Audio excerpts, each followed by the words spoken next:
Y eso es todo, no hay más. Y en el septo pulmonar está el capilar con José Matías, que es el que está dando el movimiento,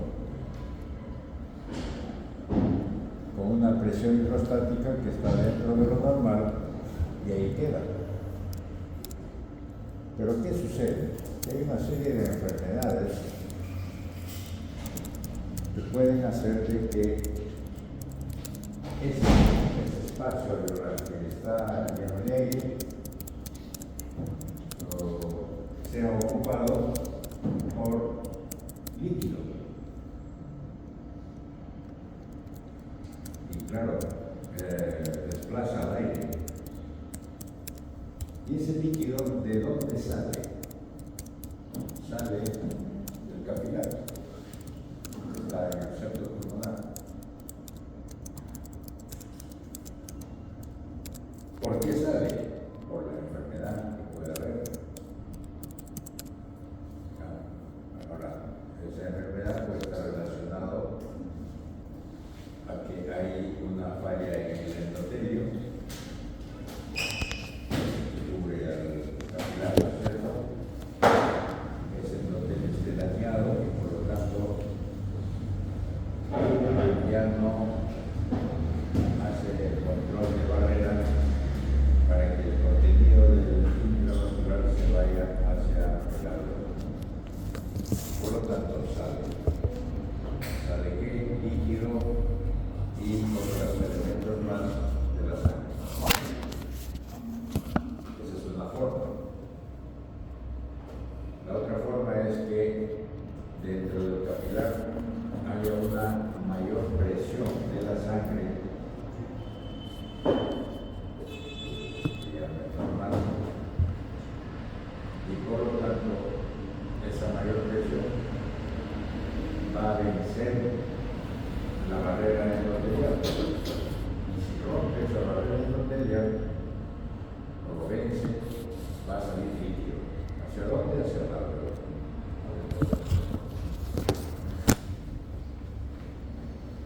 La otra opción es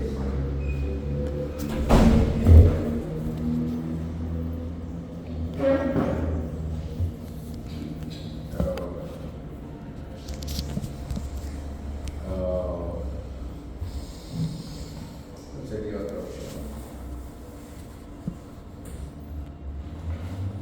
En realidad aquí en el alveolo no hay otra, son las dos opciones más importantes. ¿Ya? Ahora, claro, cuando hay un problema inflamatorio,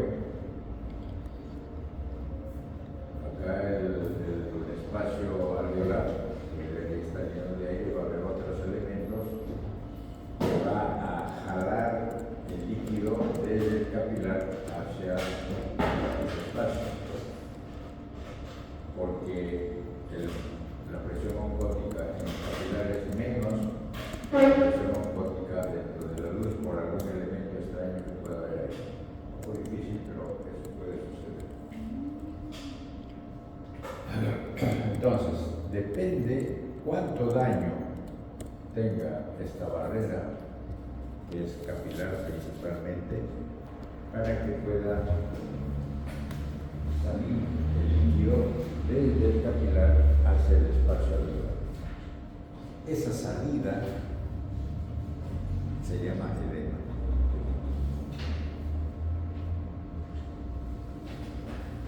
El tipo de edema depende del contenido de la composición de ese líquido.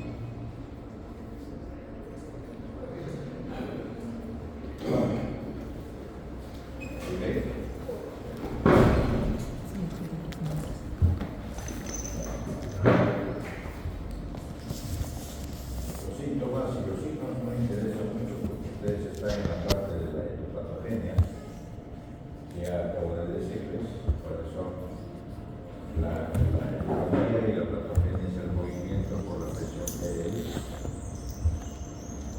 Entonces, aquí, este es el asunto. El oxígeno que está dentro espacio alveolar va a ser desplazado por el líquido que va a salir y va a ocupar este espacio. Y eso sería la definición básica para que ejercicio más fácil.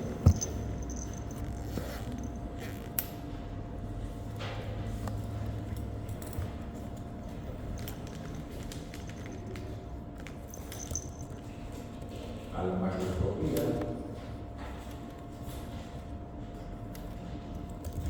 es fácil de deducir qué cosas se puede encontrar en un pulmón en la cual los alveolos están llenos de líquido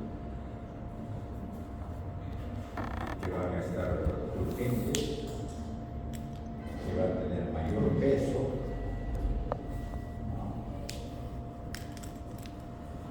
Eso es lo que se ve. Por ejemplo, en este pulmón, acá está más congestivo, o sea, hay más sangre dentro de los vasos sanguíneos, acá mandando. Este es el único sitio que podría decir uno, bueno, que hay un poco de aire por el color.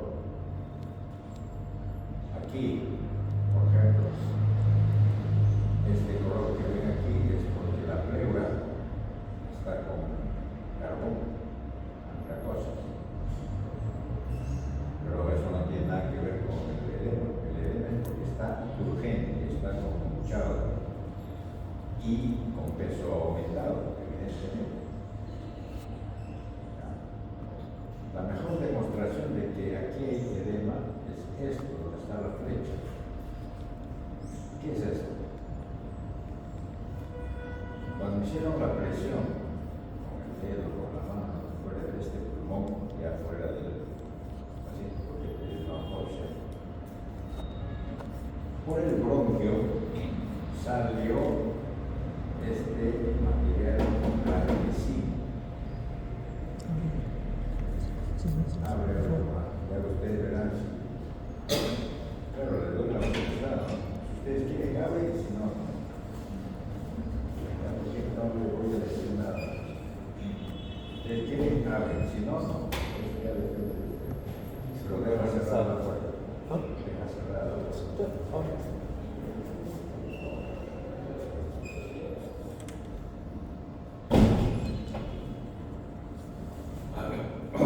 Entonces, cuando hacen presión, cuando hicieron presión en el pulmón, acá por ejemplo, ¿qué hace? Que como hay líquido dentro de los alveolos, evidentemente lo permitido también en los bronquios, y sale este material de ese bronquio. Es un material líquido, blanquecino y espumoso. ¿Por qué digo que es espumoso? Porque hay como unos espacios ahí, es aire. Ese es un material blanquecino espumoso. Blanquecino porque tiene un poco de proteínas que ha salido también. Eso es. Entonces, con solo ver el hecho ese tiene de no pulmonar. Acá, este otro. ¿Qué han hecho? Han cortado el pulmón de abajo hacia arriba, cortando toda esta superficie. En el momento de cortar, hace el cuchillo, junto con el corte, como hacen presión, sale este líquido espumoso. Y todo esto está lleno de líquido. Todo esto, no hay aire, está lleno de líquido. Eso es un edema.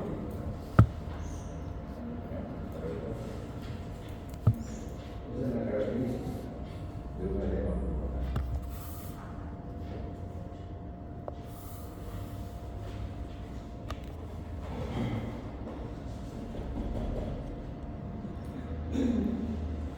Ahora,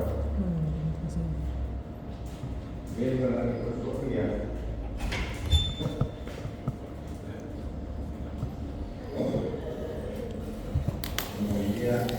esta es una fotografía tomada en panorama, era 4. ¿Qué se ve? Acá hay un bronquio, son vasos sanguíneos, y todo esto es el parénquima propiamente dicho, donde están los alveolos, que reconocen a los alveolos. Podríamos decir de que aquí hay una mezcla entre alveolos que tienen un espacio mucho más claro, eso significa que es aire, y otros un poco más pequeños que están un poco más opacos. No podría decir, bueno, pero que algo del campo, pero no podría uno asegurar. Pero ahí está, un poco de diferencia. Por eso les decía desde el principio que una de las cosas básicas es que diferencien los colores de forma sutil. Acá, mucho mejor.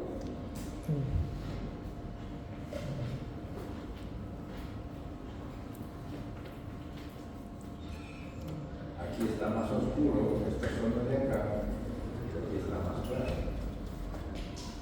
Aquí sí se nota muy nítidamente que los espacios alveolares están claros, o sea, tiene que ir. Pero este no, esta zona.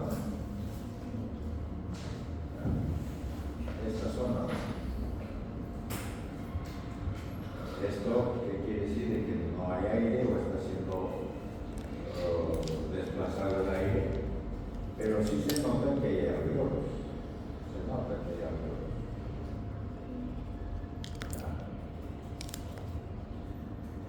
Así es el edema pulmonar. No necesariamente el 100% del pulmón está ocupado,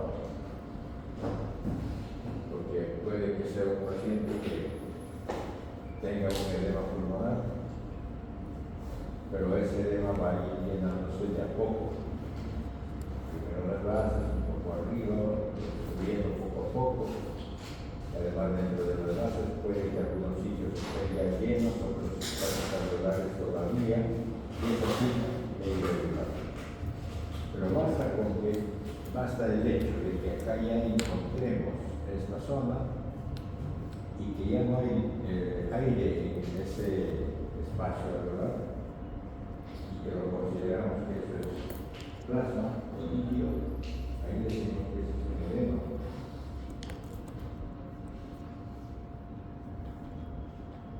Aquí, como sutil, no está tan nítido, o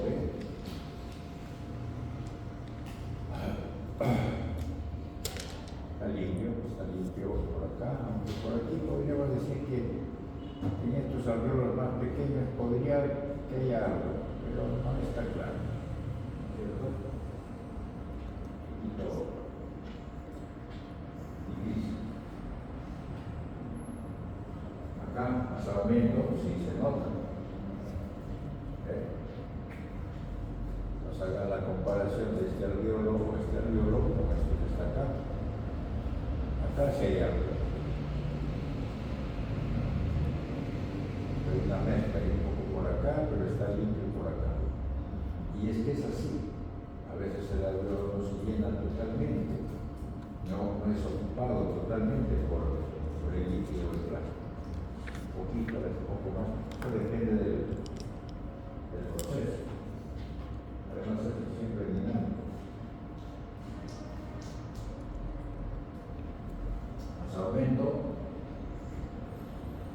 es ligero, el contraste no es tanto, pero podemos identificar algo. Pero acá sí se nota mejor.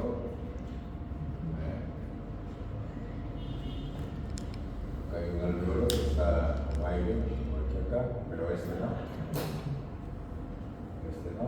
Este, por ejemplo, tiene un poco de aire, pero acá los costados pegados a la pared es un rosado muy pálido. Acá, ahí están las dos cosas. Si es una cosa de un rosado bastante pálido, diríamos que muy exudado o muy calculado. Esa es la diferencia. Acá hay macrófagos, puede que haya macrófagos, puede que haya más, menos, a veces puede haber sangre, unos cuantos en los pies, pero ya tienen otras condiciones. Por ahí lo único que vemos es plasma. Eso es edema pulmonar. Esa es la característica del edema pulmonar. Aquí se nota, es un rosado muy pálido. Aquí no, está limpio.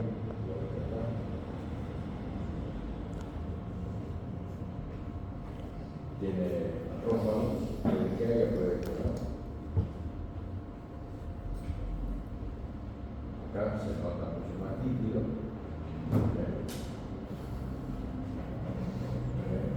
Líquido dentro del alveolo. Eso es la característica. Puede que haya más células, menos células, o sea, más macrófagos o no. Lo importante es que ha salido el líquido del espacio intravascular hacia el alveolo. Esa es la única forma que llegue ahí líquido. Si no, ¿cómo? Por aspiración, podría llenarse también. Pero esa es otra condición.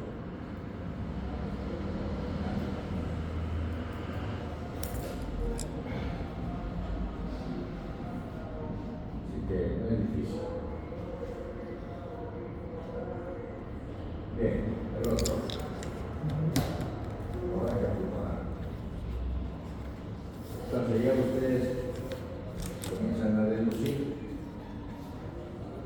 que si hay líquido dentro del alveolo, eso es un edema pulmonar. Y si hay sangre dentro del alveolo, eso se llama hemorragia pulmonar. Todo depende de quién esté dentro del alveolo. Ahora, claro, lo interesante de esto es que no todo esto es blanco y negro, hay matices, pero hay que tener en cuenta en este caso cuál es lo más grave, qué es lo más severo, qué es lo más grave, qué es lo más importante.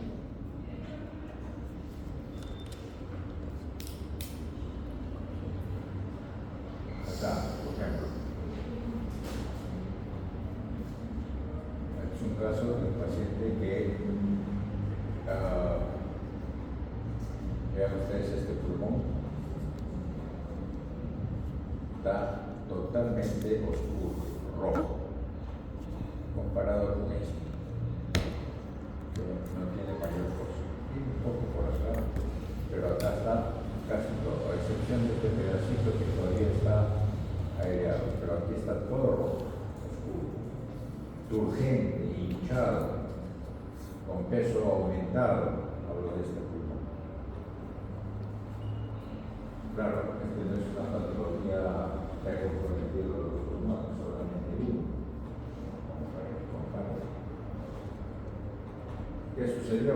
Fue un caso de un paciente que llegó bastante mal por un problema abdominal y ahí en la UCI una de las características, una de las cosas que ellos hacen es que necesitan saber una serie de condiciones de electrolitos y todo de sangre y tienen que meterle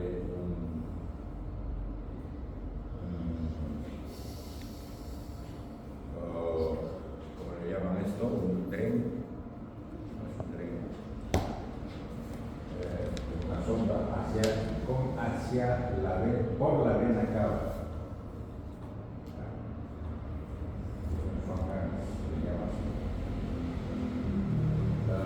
¿Para qué?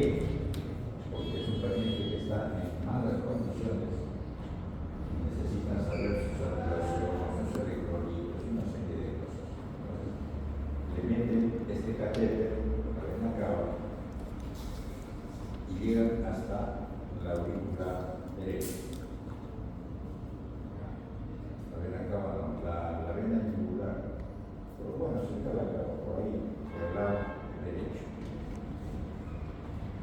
Entonces, el médico, el intensivista, comienza a hacerlo y se lo da al residente tercer año, que se supone ya debe haber sabido, debe haber aprendido a hacer esas cosas. Y mientras estaba haciendo así, ¿qué cosa hace? Corta la piel, corta el centro subcutáneo, busca la vena, la yugular, cortan la pared de la yugular y por ahí meten el cadera. Tiene que llevarlo hasta la vena, hasta la aurícula. Pero en ese momento que estaba haciendo eso, el paciente se mueve. Se mueve. Le corta y comenzó a sangrar.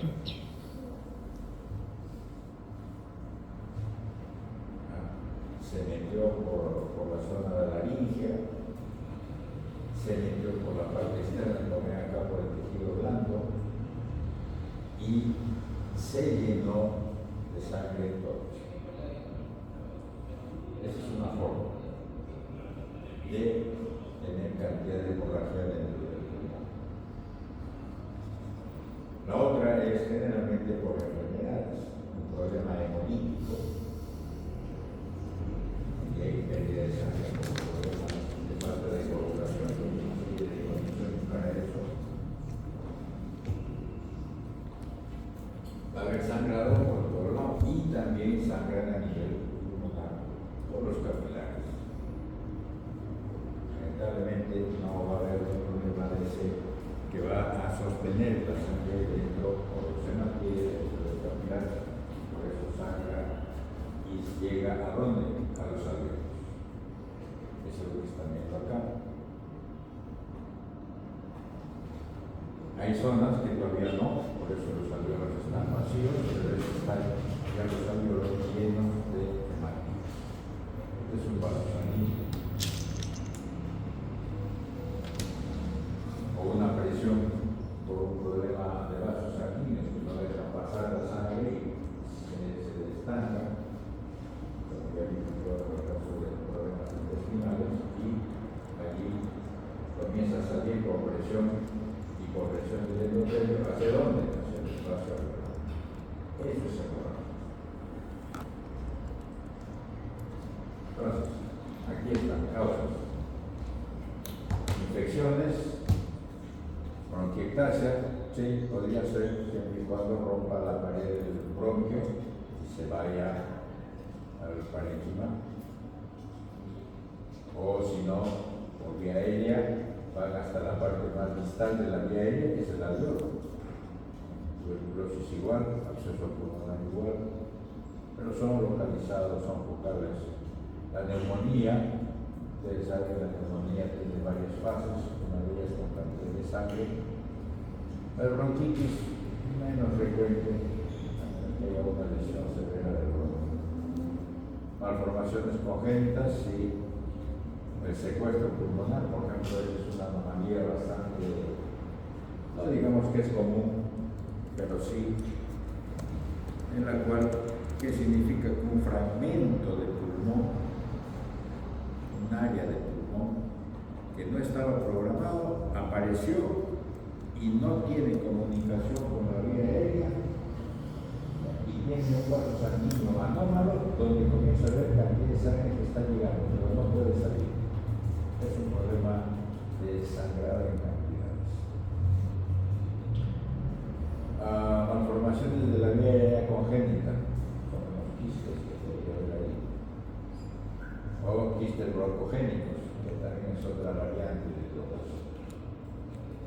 Y problemas propiamente hematológicos, como citopenia, coagulación intravascular diseminada, las terapias anticoagulantes, un error en la dosificación o una falla en la eliminación de esto va a producir ese problema. O un problema genético de un conflicto.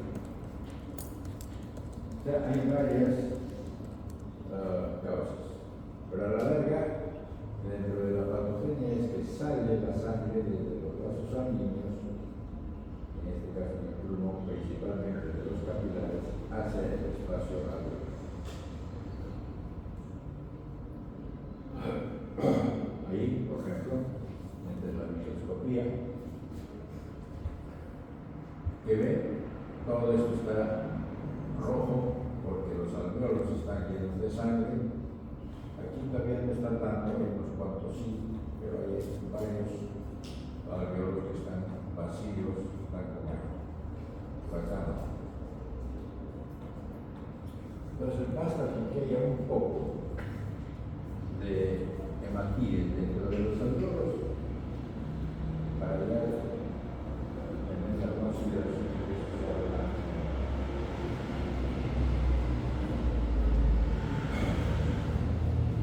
Entonces, si uno tiene un paciente con edema pulmonar y otro paciente con hemorragia pulmonar, ¿cuál es más grave? Hemorragia, ¿no es cierto?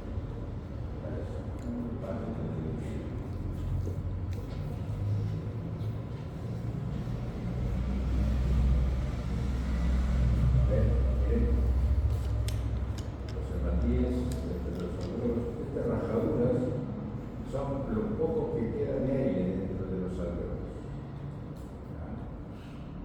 pero prácticamente están siendo ocupados por los hematíes.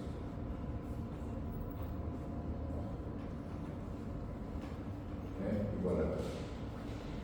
Claro, no quiere decir de que cuando hay hemorragia pulmonar solamente va a salir la sangre. No, ahí no hay discriminación. Cuando la lesión o el causante del problema y con el daño de la pared endotelial vascular va a salir de hecho primero el líquido y después los elementos cortos.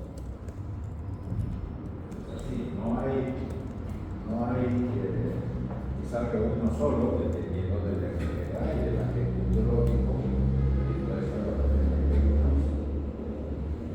Entonces, si algo deduce, cuando hay edema, significa que la situación no es tan severa, pero está dejando pasar. Si es que ya está saliendo sangre, o sea, hematíes, ya pues está saliendo casi todo.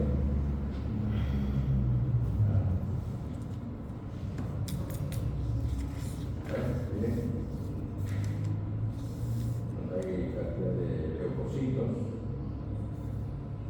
pueden ser macrófagos, pulmonares, pero esa es la condición para decir que eso es una hemorragia pulmonar. Están más nucleares, a veces hay patógenos, bacterias patógenas que van a producir cantidad de hemorragia y con necrosis del parénquima.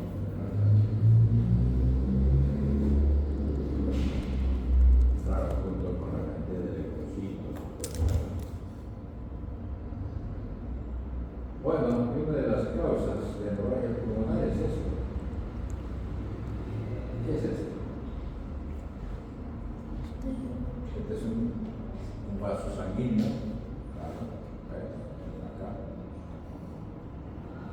La luz está la luz debería ser todo esto, pero se ha tapado.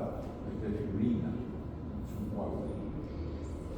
Todo esto se ha organizado, todo esto, y solamente pues hay un 15% de luz.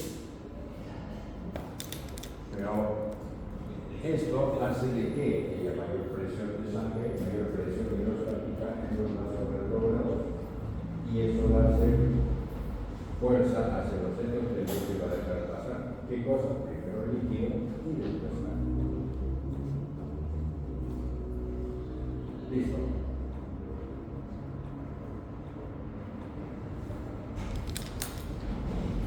Hemorragia cerebral. Bueno, si antes vimos hemorragia cerebral,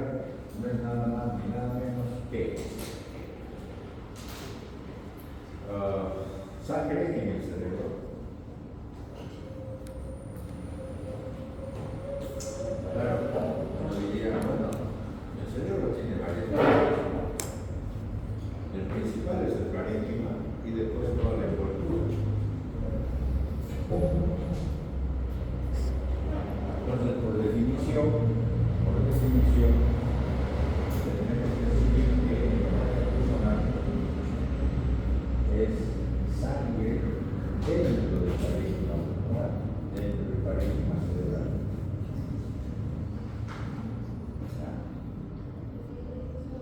Porque si está en uno de los compartimentos que tiene el cerebro, no hacemos su propio nombre. Claro, a la larga, a veces los clínicos, por definición, dicen que no hay cerebral cuando en realidad no es tan grueso.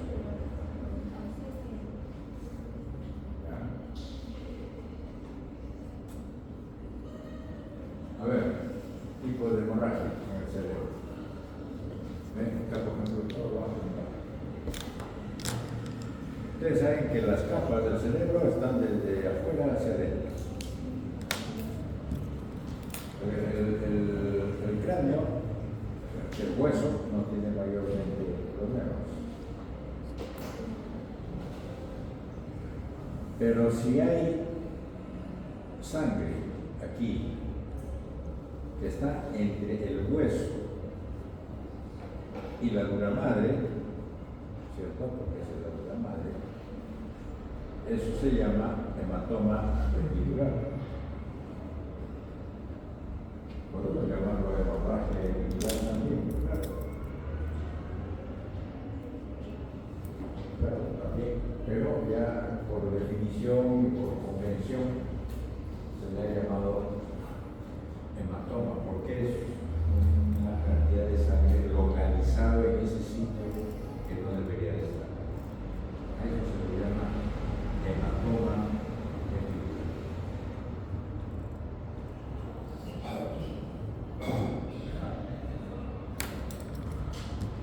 O sea, porque la dura madre está bien pegada al hueso, pues ha disecado esa sangre, esa cantidad de sangre, lo ha disecado y lo ha abierto, ya separado la dura madre del hueso.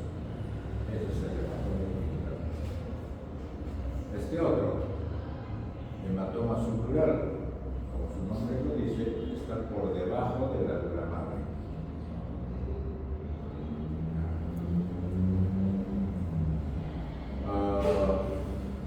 Pero no está todavía en el parénquima cerebral, porque hay otra capa finita de la vía madre.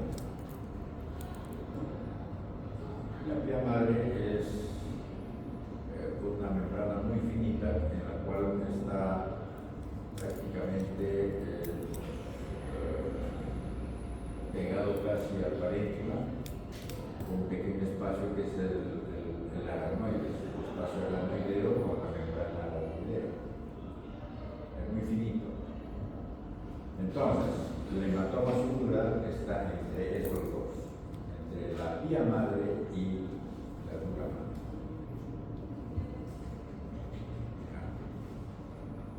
El 3, hemorragia subaracnoidea. ¿Qué significa? De que esa membrana muy finita de la vía madre, pegado a la dura madre, no se ha separado, no se ha abierto, y la sangre está entre el mismo parénquima, entre la superficie del parénquima cerebral, con esa membrana que es el aracnoide, pegado al espacio aracnoideo, y se ha pegado, eso es parte de la vía madre, y la sangre está acá. Esa es la hemorragia subaracnoidea.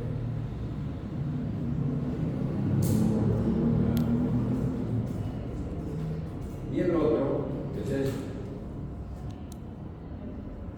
hemorragia intracerebral. Esta es la verdadera hemorragia intracerebral. Entonces, cuando los clínicos, claro, depende de quién lo diga también, cuando dice hemorragia cerebral,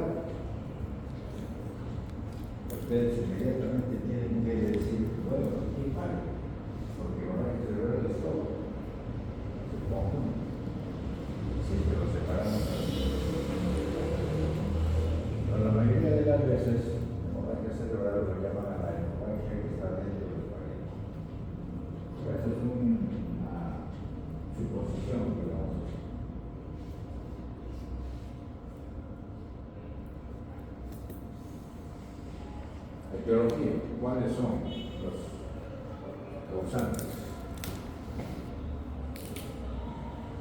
Hipertensión arterial. ¿Cómo podría una hipertensión arterial producir hemorragia cerebral? La única opción es que el aumento de la presión dentro de la arteria se rompa. No hay otra opción. Malformaciones vasculares, eso sí es más fácil. Una malformación que significa que un vaso sanguíneo está mal hecho, mal formado. Y eso significa que fácilmente puede romperse en algún momento. Y dentro de esos, los más frecuentes son estos dos: los aneurismas saculares, que son malformaciones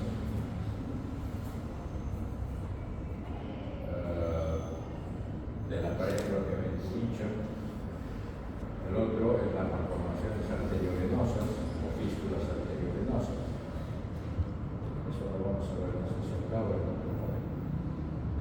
Menos frecuentes son los angiomas venosos, los cavernomas o las telangiectasias.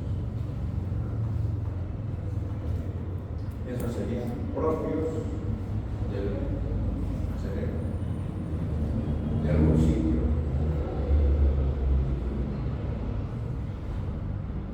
Lo otro, enfermedades hematológicas. Ahí bueno, en cuenta que es como si fuera un problema hematológico, ya sea desde el punto de vista de los factores de la coagulación o las plaquetas. La mayoría es así. Lo otro es porque esté dañado los vasos sanguíneos. Por ejemplo, una falla vascular por amiloides, una vasculitis, inflamación de los vasos sanguíneos. Hay varias enfermedades que lesionan la pared de los vasos sanguíneos. Otro, las infecciones. Las infecciones, ¿por qué? Porque secundariamente dañan a la pared de los vasos. Hay uno que es interesante, que es la micosis.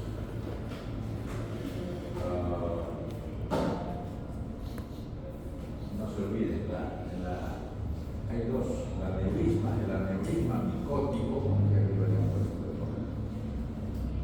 dentro de los aneurismas. Hay unos que son los angulares, que son congénitos, y otros son los micóticos. Claro, por relación, uno dice micosis, allá eso de los poromos. No, no es así. Sería llamado así, y ya se le ha reconocido así, aunque nadie ha sacado ese nombre, es porque un agente bacteriano ha llegado a ese sitio de los vasos sanguíneos y ha dañado la pared. Y le ha hecho, lo ha debilitado, se ha formado como un saco y después se va a romper. Esa es una alergia. Y después, bueno, hay varias otras enfermedades que pueden conducir a problemas de la pared vascular: cocaína, fentanilina, crack, fibrinolíticos.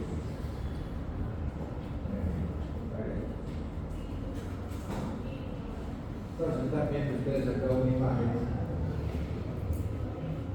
donde están todo un coágulo sanguíneo en este pared. Esto es una hemorragia cerebral. Claro, los radiólogos cuando ven eso, o le pueden decir hemorragia cerebral, del sitio, ponen la localización, el tamaño, todo. O también pueden ponerle un hematoma intraparenquima cerebral, también. Y así es. Ahora, claro, todo depende, ¿no? Ya uno ve desde el punto de vista médico el paciente que la tiene, cuáles son las enfermedades que ha sufrido, sufre, cómo apareció la evolución de la enfermedad, una serie de detalles para poder llegar a saber cuál de estas posibilidades es.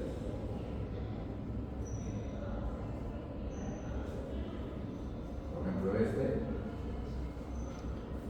no es un solo sitio, acá hay más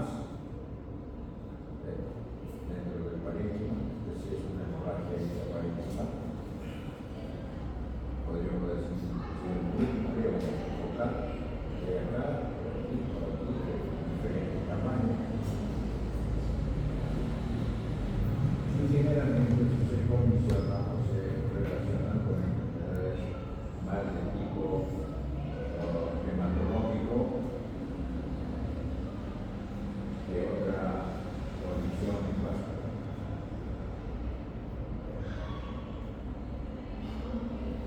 Este otro, cuando tiene una cantidad de sangre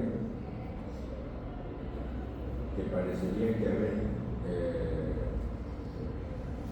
comprometido también el ventrículo, uno de los cuernos, ¿no? Y se comunica con todas las cosas. Inclusive vemos acá también un pedazo de cobre que está justo por debajo de la meninges.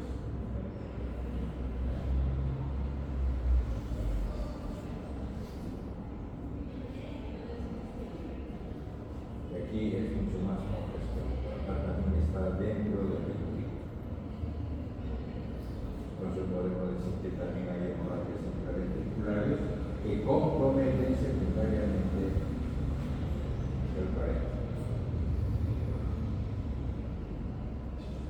¿Ven? Y ahí ven. O sea, no es difícil. Es una lámina fácil, sencilla. ¿Por qué? Porque todo esto es sangre. Estas rayas no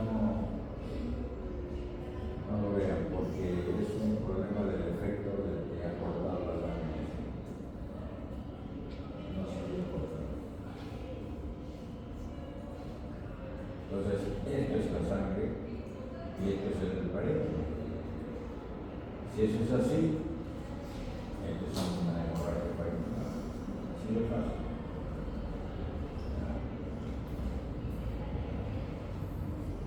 Claro, uno ve este parénquima, por ejemplo, acá, esta zona más clara que esto de acá.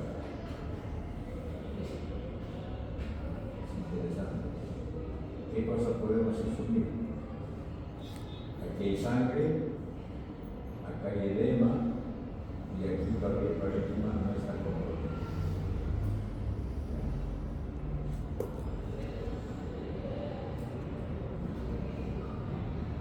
¿Ven acá? Es una mezcla.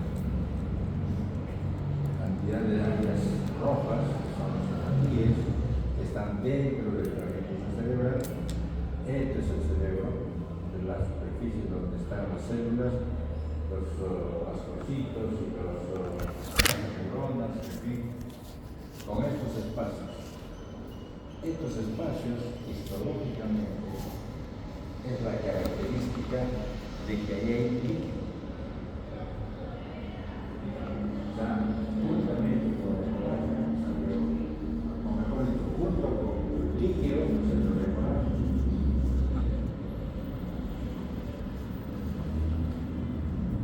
Y se va a ver así. Claro, como se ve con el hemorragia, ya pasa a un segundo plano.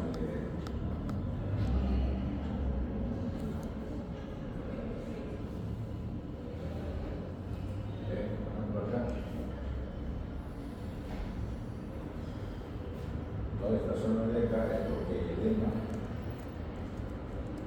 Este es sangre y también pequeño, no más pequeño. Pero uno dice, ¿y dónde está eso?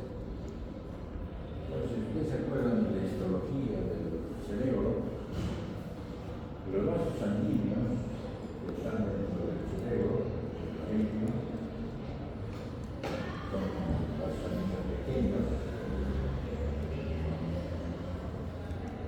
tienen un espacio alrededor, antes, no tienen contacto directo con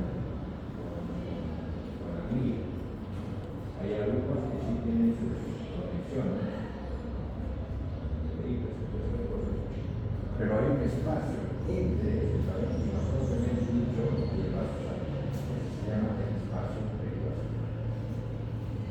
Cuando hay sangre, cuando rompe o vence la barrera de la pared vascular, la sangre se acumula en ese espacio perivascular. Y ahí está.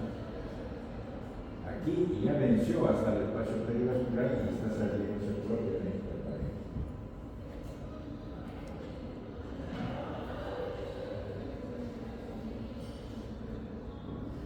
Claro, una cantidad de sangre aquí ya es hemorragia cerebral. Por ejemplo, acá está dentro de ese espacio. Aquí todavía un poquito, o sea, un poco más ancho. Porque el resto, con un poco de edema, meditando, claro que, pero ya está. Basta con eso para decir que es una hemorragia cerebral. No hay mucho que pensar. Acá, puro edema. Edema cerebral.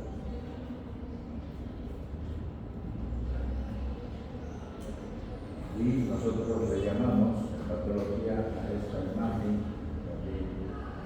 la huella del líquido.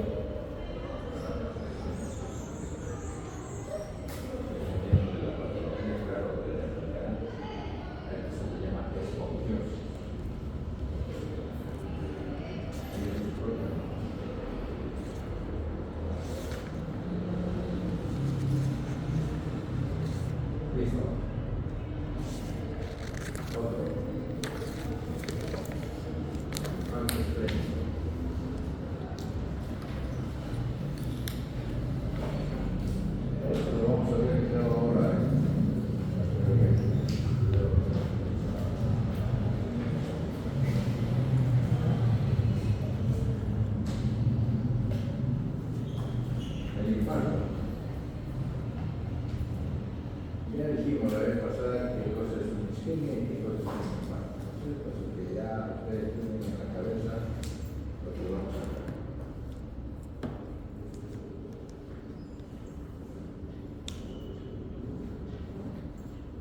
Entonces, esta es una imagen que nos han puesto ahí para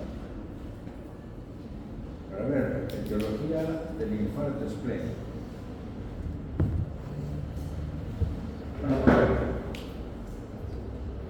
Hipercoagulabilidad.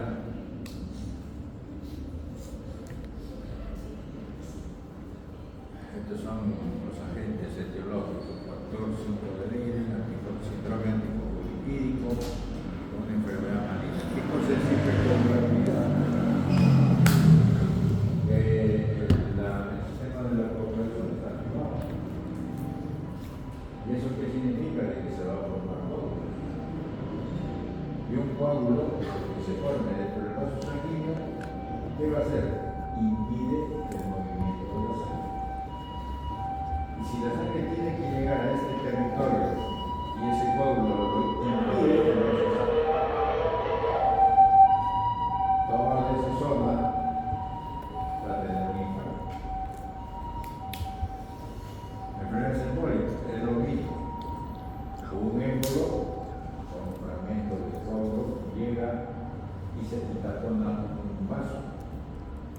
Al taponar ese vaso no va a dejar pasar la sangre y ese sitio que debería estar irrigado ya no va a estar. Hace un infarto. Un trauma. Bueno, un trauma si es un problema, se rompe y si no llega la sangre porque la sangre se ha roto el vaso. La esplenomegalia es por un volumen del tamaño del vaso. Hemoglobinopatía, por ejemplo, si sucede es un problema también, porque los antígenos están dañados, el magnético y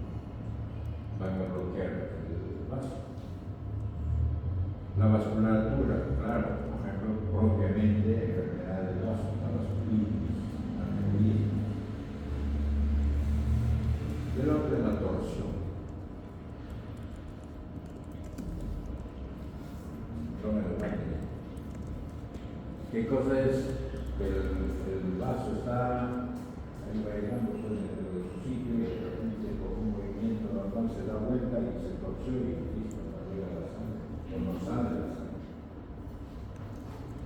Ya, bastantes agentes etiológicos.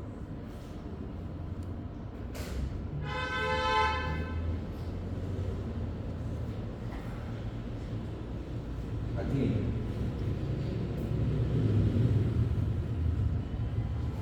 A ver, miren, varios puntos blancos. Normalmente un infarto de vaso,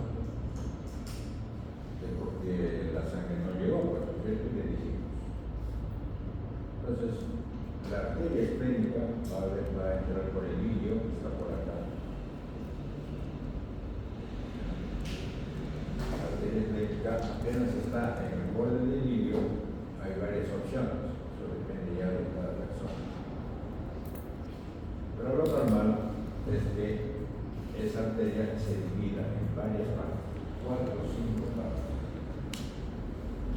Una de ellas irriga por acá, el otro por acá, el otro por acá, otro por acá y así. Ya, para que irrigue toda la superficie o todo el vaso. Y esa arteria que se ha dividido y irriga por acá, llega hasta acá. Pero antes que llegue acá, hacia las divisiones. Se ramifica para que irrigue todo su territorio. Y el territorio que irriga es en forma de triángulo. Comienza en la punta, o comienza aquí en el parénquima acá, y termina en la parte más distal del vaso, la superficie. Como un triángulo. Todo eso. Entonces vamos a imaginarnos, que haya dos arterias que están comprometidas. Una que es de aquí para acá y otra que es de aquí para acá. Esta arteria, ¿qué sucedió? Que tiene las ramificaciones y que se metió un embolo o un coágulo.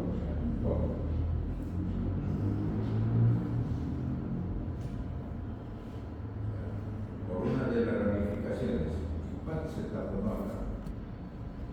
Todo esto se infartó. Por eso el infarto es de ese color, porque la arteria se tapó.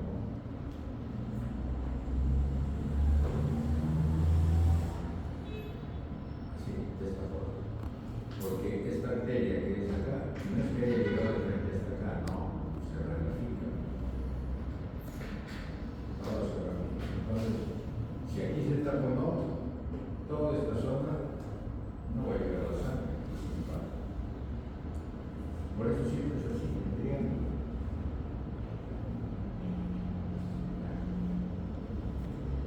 Acá es lo mismo. La ramificación que ha tenido se ha ramificado más y más, pero la última parte no. Se bloqueó, la última parte se bloqueó, por eso se ve así. Pero es un triángulo. Igual que este. Aquí, por ejemplo, no es un triángulo, pero está parte de lo que debería ser el componente de la necrosis, del infarto. Aquí otro. Este es un triángulo, aquí no aparece, simplemente por la posición, la forma, pero debe ser un triángulo. Y aquí igual de la otra rama. ¿Qué quiere decir? Que ha llegado varios coágulos y depende del tamaño de ese coágulo para que bloquee una arteria más grande o una arteria más pequeña. Las más pequeñas van a formar un infarto más pequeño, infartos más chiquitos. Las más grandes, claro, un infarto más grande. Eso es. ¿Ya? Ahora, acá sí tiene que tener más imaginación. Lo que pasa es que esto está plegado. Aquí han puesto la huella de la base del infarto. Pero resulta que aquí, como yo les decía, ¿cuál es la base más grande de una zona de infarto? Es la periferia. La superficie. Entre la más grande. Tamaño de superficie. Y aquí es por donde comenzó. Entonces, ustedes dirían, pero es al revés. Claro, lo que pasa es que aquí está pegado, se ha pegado. Porque esto deberían jalarlo acá y deberían jalarlo acá. ¿Para qué? Para que se achaque todo eso y esto más bien esté al revés. Por eso. Ahora su cabeza también se va a hacer cómo podría ser. Lo que pasa es que los tejidos son medio elásticos, ¿no? Si uno lo deja así que se fije, así se va a quedar. Para que esté bien fijado y bien demostrativo, que se tiene que verlo abierto. Mirado, no lo. ¿Ves? Miren. ¿Qué ha sucedido? De que acá hay dos, simplemente la arteria médica se divide en dos, en tres, un lado para acá y otro para acá, y todo esto se ha bloqueado en algún sitio. Esto ha quedado viable porque es por obligación.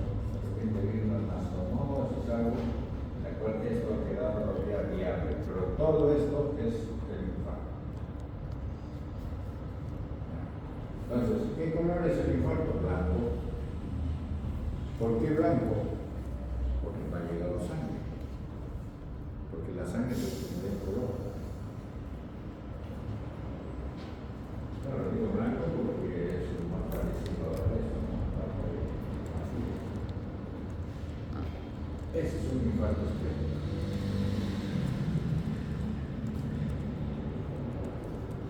Aquí nos han puesto para que hagamos un recuerdo de cómo es un vaso sanguíneo. Este es lo normal. Acá está la cápsula. Esta es el parénquima por debajo de la cápsula. Y estos son los folículos esplénicos. Toda la superficie debería estar así. Igualito como un folículo linfoide linfático. Y aquí todo esto es el parénquima propiamente, ¿no? Donde están quienes, los macrófagos y toda la red vascular también. Entonces, si uno ve esto macroscópicamente, ustedes habrán dicho, hay dos formas de verlo, la pulpa roja y la pulpa blanca.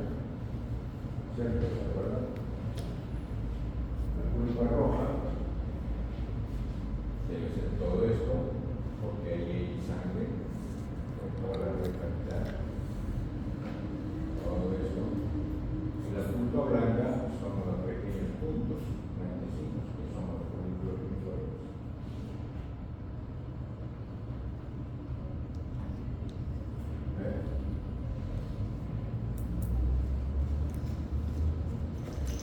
Por ejemplo,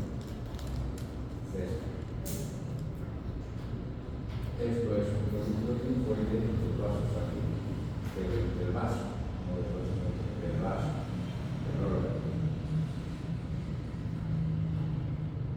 Y ustedes saben, se acuerdan de que la forma más fácil de identificar que este folículo linfoide pertenece al vaso es porque tiene la arteria.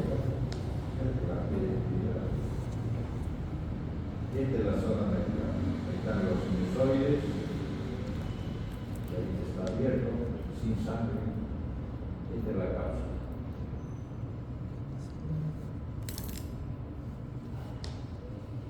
Entonces,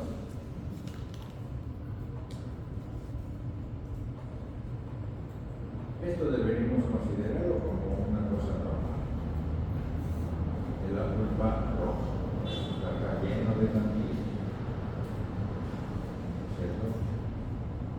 Están deformados, están hasta la pata los mantillas y se han quedado ya limpios. Ahí dice porque es un secto.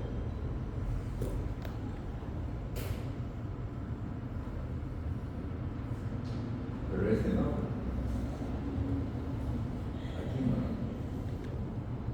No hay folículos, los sinusoides parecería que fueran estos, pero no está tan nítido.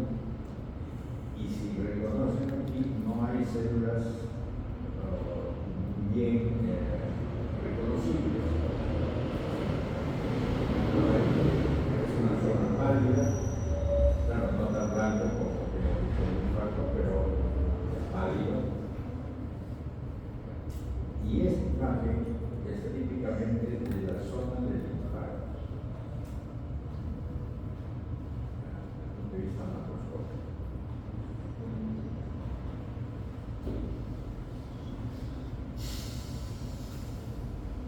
Aquí es de la zona del infarto. Aquí hay sangre, acá hay matiz, acá hay una zona más pálida, pero esta es una banda donde todavía hay matiz, donde se ven todavía las células que parecerían ser viables, no. Entonces, este es el borde. En el borde de los infartos a veces hay sangre, hay congestión. Este es el borde. Esta es la zona viable.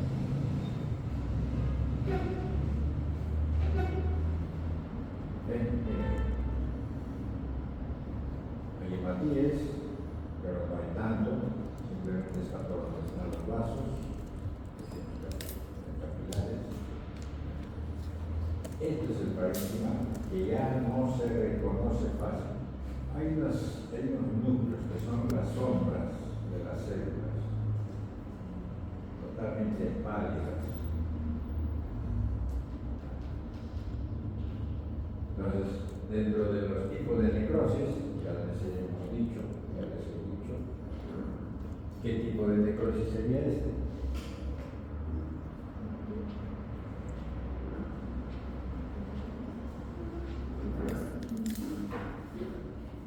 Base.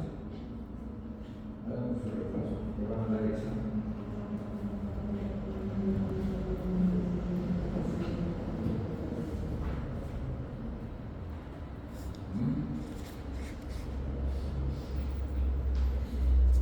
Cuando un tejido donde le llega sangre y se ve sombra nada más, coagulativo. Entonces, yo necesito saber más. Y en esta imagen digo, esto es un infarto coagulativo, una necrosis coagulativa. La necrosis coagulativa, ¿a qué se debe? A que no hay sangre, no hay oxígeno, y se murieron por falta de oxígeno, porque el vaso sanguíneo se está corto. Así de simple. Viendo esa imagen, uno hace ya toda la deducción. Listo. Pero no sé si hay algo más. El último. Esta es una foto de histología para ver que el sistema vascular del hígado. Para eso es. Aquí lo han separado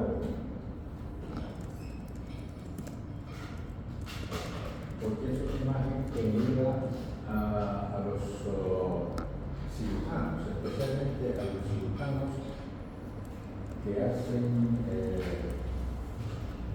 cirugía hepática. La cirugía hepática es todo un tema. Antes, por un problema, no podían hacer mayor cosa, cuando un tumor o una lesión estaba localizada en algún sitio del hígado. No había forma, esta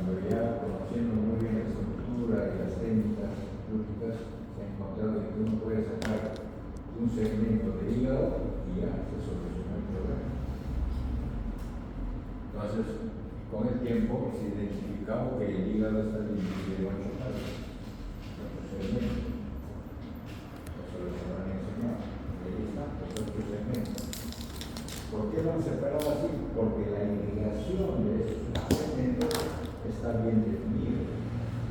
Claro, siempre y cuando haya anomalías de la irrigación del sistema, ¿no? De la formación de los vasos, que muchas veces sucede. Entonces, aquí están viendo la entrada al hígado del árbol biliar, el verde, que no es entrada más que la salida. El rojo es de la arteria hepática y el azul de la vena hepática. Entonces, todos van paralelos, van juntitos, bien hermanados, para armar los 8 segmentos del hígado.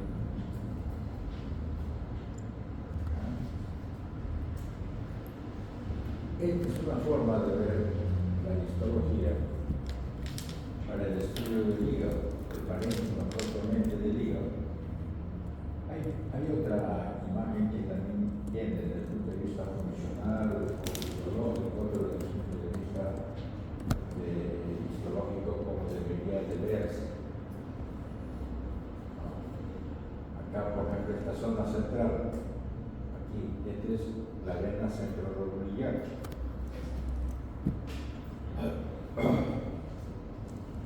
Esta vena centrolobulillar, ¿qué hace?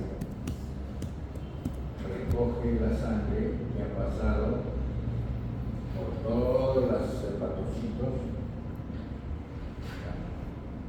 y llega aquí a la vena central para que esta vena centrolobulillar se comunique con otra rama más grande de la vena hepática y esa de la vena más grande que la vena suprahepática y después a la vena cava. Ese es el segundo.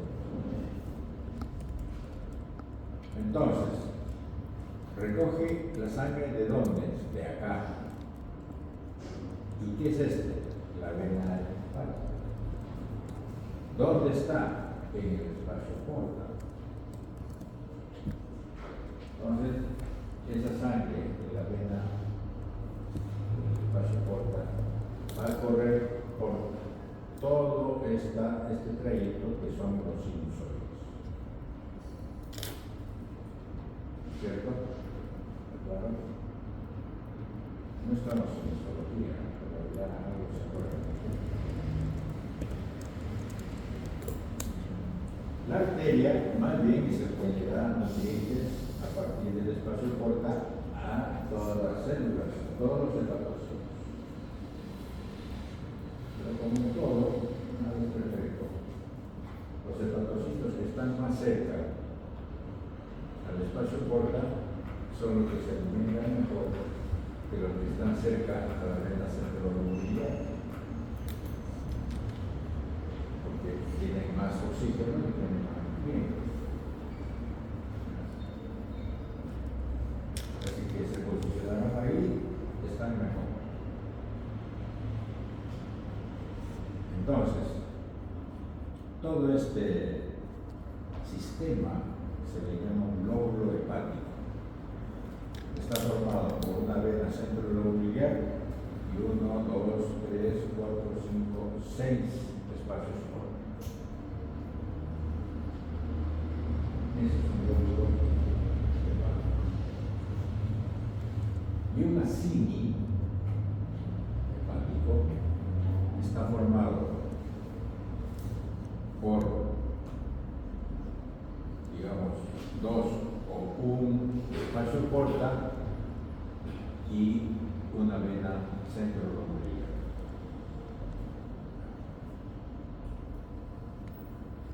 Ese es un así, por dos espacios porta, porque forma este triángulo.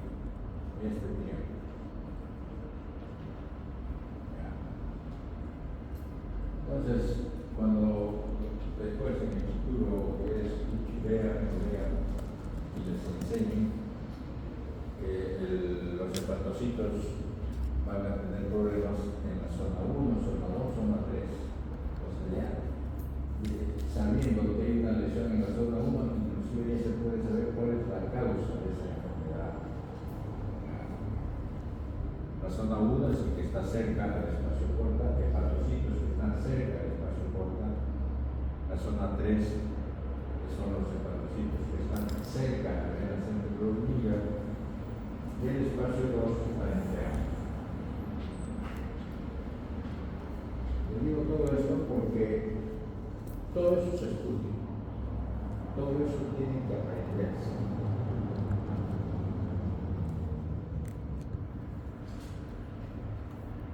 Acá, por ejemplo, es el paréntesis.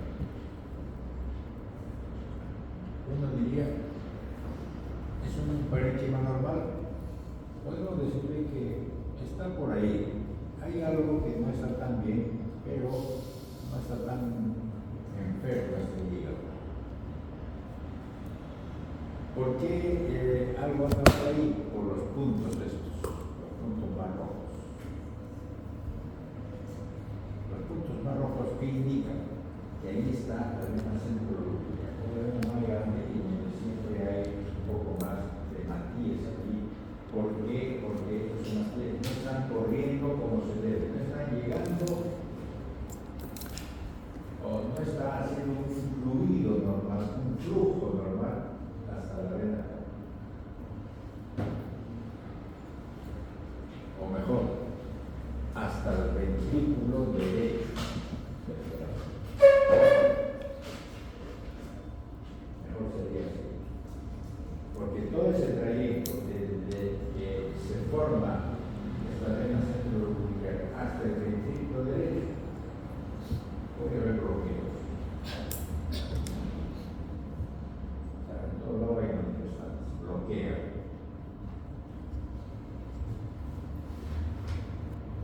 Cualquiera que sea la causa. En cambio, este está todo rojo. ¿Qué significa? Que no solamente está en la vena centrológica que está congestionada, sino todo el parénquima. ¿Qué quiere decir? Que hasta los sinusoides están llenos de fatiga.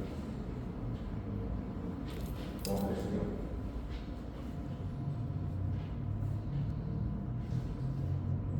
Congestión. ¿Cómo se demuestra eso? En una histología que se va a encontrar esas zonas, así. Estos que son venas grandes, estas son las venas más pequeñas, y aquí está el parénquima. Este aumento está más oscuro, no se identifica bien todas las reglas, pero ahí debe estar con algún problema. Bueno,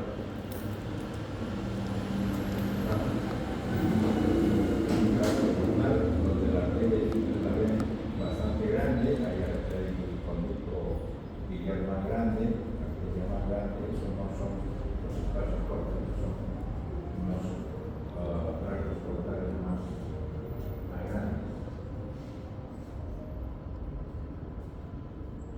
Aquí. Acá sí hay un espacio porta. Estas son las trabéculas, los hepatocitos. Aquí también, pero miren los sinusoides. Aquí los sinusoides están con hematías. Aquí en la periferia no tanto, es más aquí. Esta es una vena centrolobbiliar. Esta es una vena centrolobbiliar. Esta es una vena más grande que va a desaguar a la vena. Esta vena centrolobbiliar va a desaguar a una vena más grande. Ya no es del lóbulo hepático o de la cima, pero lo que se quiere demostrar aquí es que los sinusoides están con hematías. Eso no es normal. No debe haber hematías en los sinusoides, porque eso es fluido.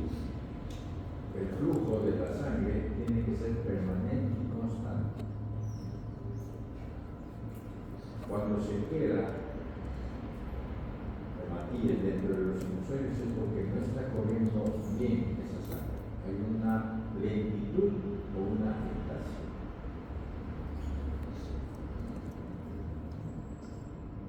Aquí se ve hematíes dentro de los sinusoides.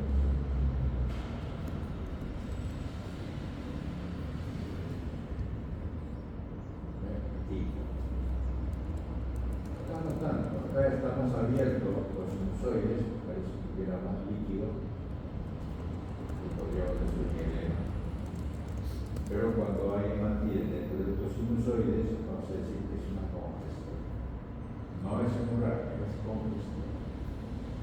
Porque ahí es el pasaje normal de los hematíes.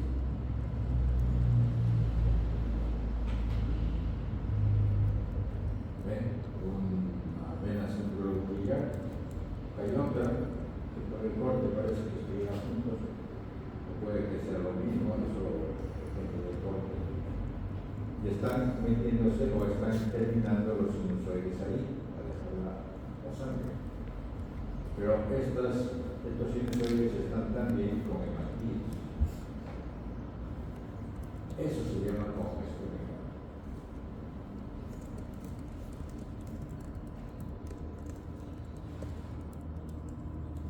¿Ven acá?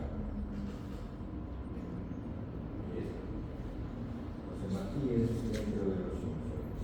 Y como verán, los sinusoides están más anchos de lo normal. Claro, están llenos de algo, líquido y sangre. Que no debería ser así, deberían ser más angostinos,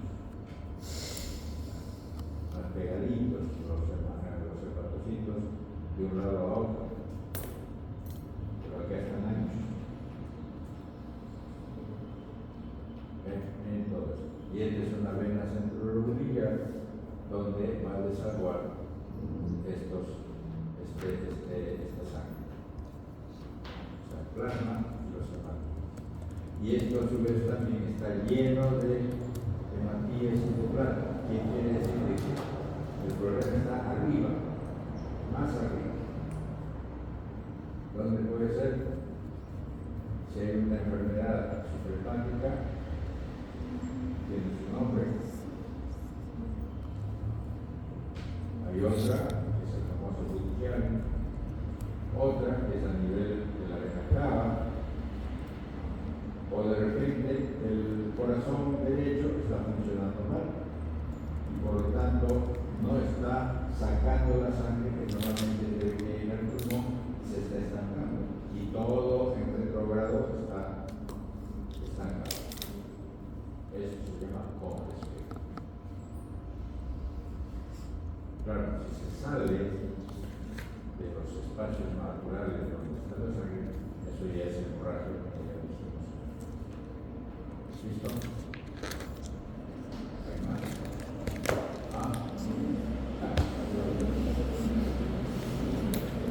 Ya. Necrosis tubular aguda.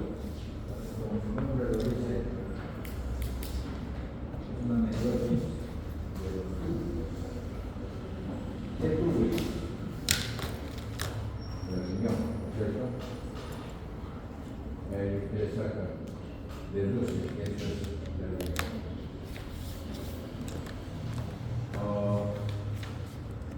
Es interesante porque aquí especifica la necrosis de los túbulos. No dicen necrosis renal, no dicen necrosis medular, dicen necrosis cortical, no, dicen necrosis tubular. ¿Por qué?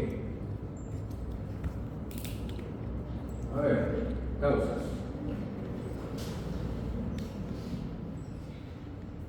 La causa más interesante y más importante, más frecuente, es la hipoperfusión. Causado por una hipoperfusión.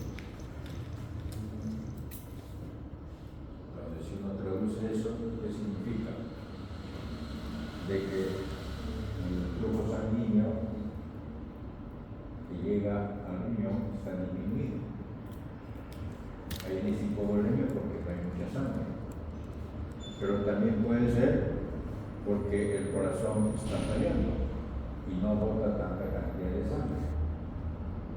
O también porque hay un shock séptico, es un problema de falla del sistema vascular. Las toxinas también producen este problema, tanto los endógenos como los exógenos. Aquí están los ejemplos.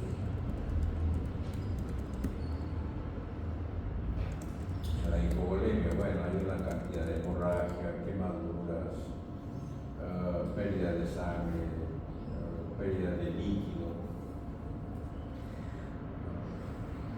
El problema cardíaco es una falla, ya dijimos. El shock séptico puede ser con toxinas endógenas o exógenas, puede ser por una serie de problemas de toxinas hepáticas, el ácido úrico, proteína benzina, bueno, hay una cantidad de y exógenos por drogas, por elementos que están ingresando al cuerpo. ¿Qué sucede? Tiene que entrar la sangre por la arteria aferente, ¿cierto?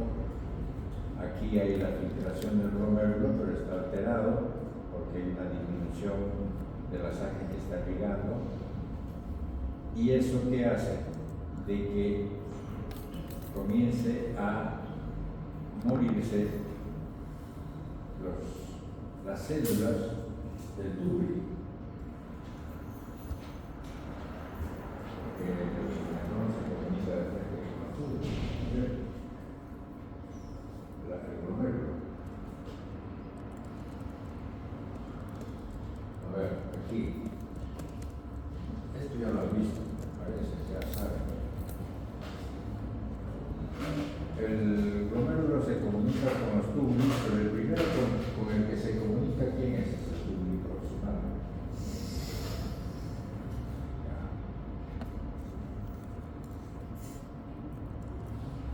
Entonces, ese túbulo, el primero que se daña es ese, porque no le va a llegar la cantidad de sangre suficiente para que las células del túbulo proximal puedan funcionar. Esas células del túbulo proximal, para que funcione, necesita dos cosas: los nutrientes, principalmente, y el oxígeno.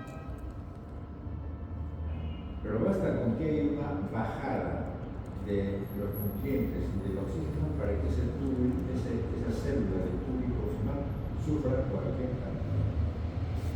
Porque para que funcione necesita alto rendimiento. El alto rendimiento le va a dar cantidad de necesidad de oxígeno, de energía. Necesita mucha energía. ¿Y quién le da la energía a la célula? Las mitocondrias. Estas células tienen mucha mitocondria. Y si esa célula no tiene los nutrientes, no tiene el oxígeno, las mitocondrias se quedan sin energía, sin el proceso metabólico de formación de energía, y por lo tanto esa célula no sirve, se muere. Por eso necesita mucho oxígeno y mucho nutriente, por la función que desempeña esa célula. Y se van cayendo, se van muriendo y se van cayendo, como ven acá.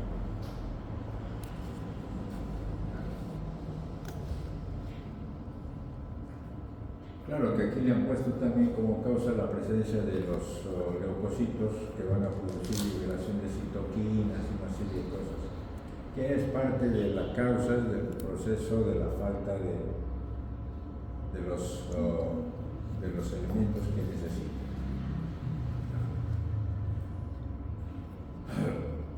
Entonces, estas células que se van cayendo, van a taponar los sentidos. Y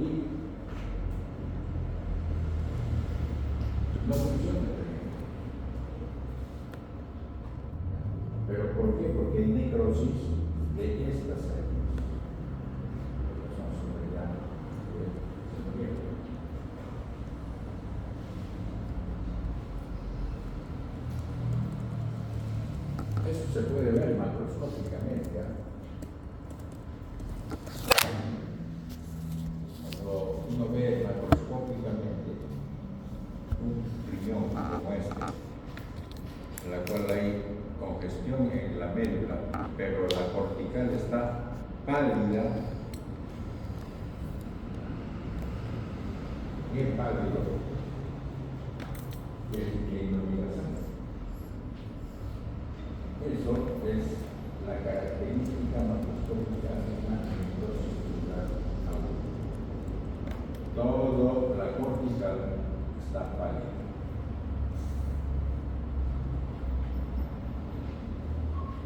Ahí no parece que fuera, pero está pálida. A la microscopía es así. Acá reconocen los glomérulos, no tienen mayor problema con los glomérulos.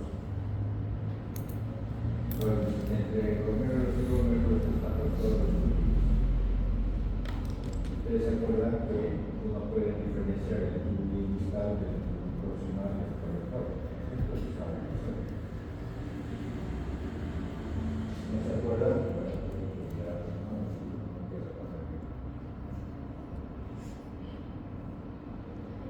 Entonces, vean ustedes aquí, hay dos cosas.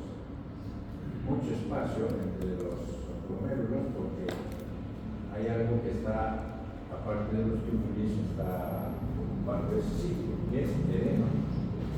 Muchos edema. Y no se reconocen muy bien los tubulis aquí porque no están bien formados, están como amontonados, pero no debería ser así.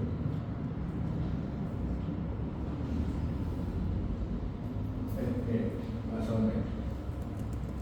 Mucho espacio por el edema. Los glomérulos están aquí, y parece que no hay mucho problema. Y aquí se ven los tubos. Algunos se ven bien, en algunos ya no está tan límpido estos tubos. Y son tubos proximales. Los distales no están tanto en la parte muy cortical, están un poquito más abajo. Están en el colector, más abajo.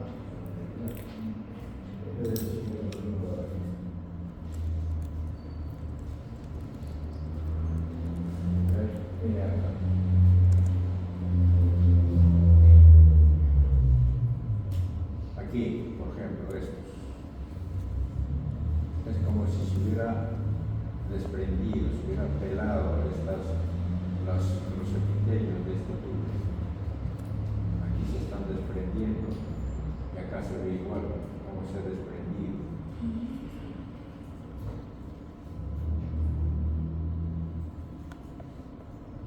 Aquí se van desprendiendo. La primera fase es que se llenan de líquido las células.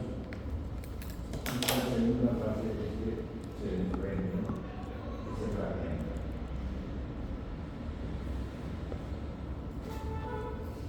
Miren acá.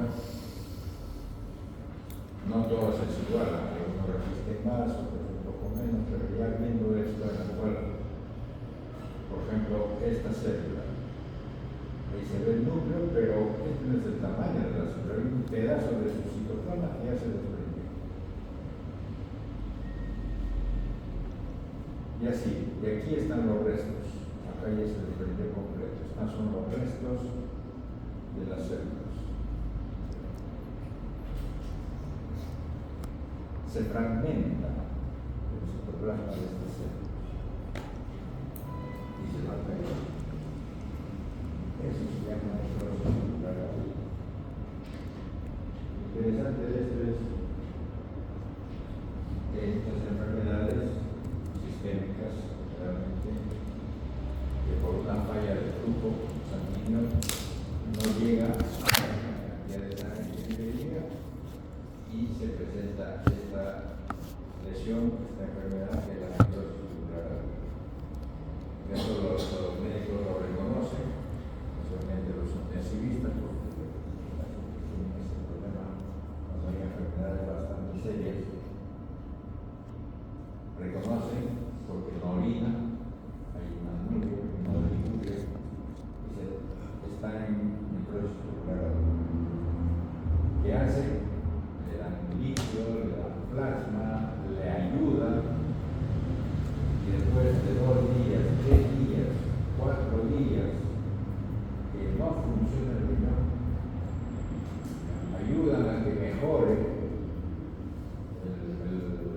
corazón, le dan más líquido y todo, y estas células tienen un gran componente de reserva. Vuelven a regenerar y se recuperan.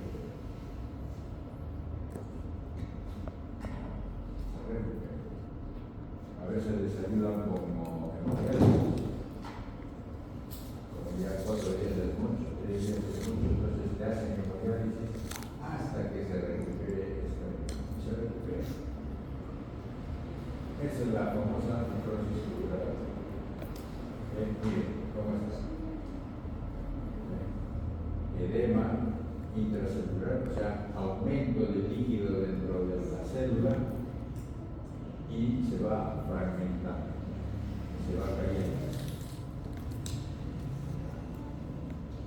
Esa es necrosis tubular. Listo, se acabó. Muy bien.